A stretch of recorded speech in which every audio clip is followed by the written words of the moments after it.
আজকে আমার বাসায় প্রায় ৫০-৬০ জন লাঠি সোঁটাধারী ছেলে গুন্ডার মতন এসে নিচে ভীষণ বাজে ভাষায় আমার নাম ধরে ডেকেছে, গালাগালি করেছে, বলেছে তুই নিচে নেমে আয়।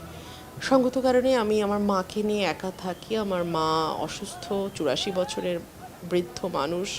আমি লাইট টাইট সব অফ করে দিয়েছি এবং আমি বারান্দায় গিয়ে যে লাইভ করব সেটা আমার পক্ষে সম্ভব হয়নি। যদি একটু করতে পারতাম আপনারা তাহলে শুনতে পেতেন যে কী ভাষায় তারা আসলে আক্রমণটা করেছে। পরে দেখলাম যে আমাদের তালা ভাঙার চেষ্টা করেছে, নিচে লোহার গেটের তালা, দুটো তালা বারবার ভাঙার চেষ্টা করেছে, ভাঙে নাই। বড় বড় ইটের টুকরা মেরেছে ভেতরে, তো কিছু গাড়ি ক্ষতিগ্রস্ত হয়েছে। লাইটগুলো সব ভেঙে ফেলেছে, অনেকগুলো লাইট ছিল আমাদের গেটে, ওগুলো সব ভেঙে ফেলেছে। সিসিটিভি ক্যামেরা ভেঙে ফেলেছে। এবং এটাই প্রথমবার না, এর আগে ওরা মহড়া দিয়ে গেছে, কিন্তু তখন কোনো আঘাত করেনি বা লাঠিসোঁটা ব্যবহার করেনি।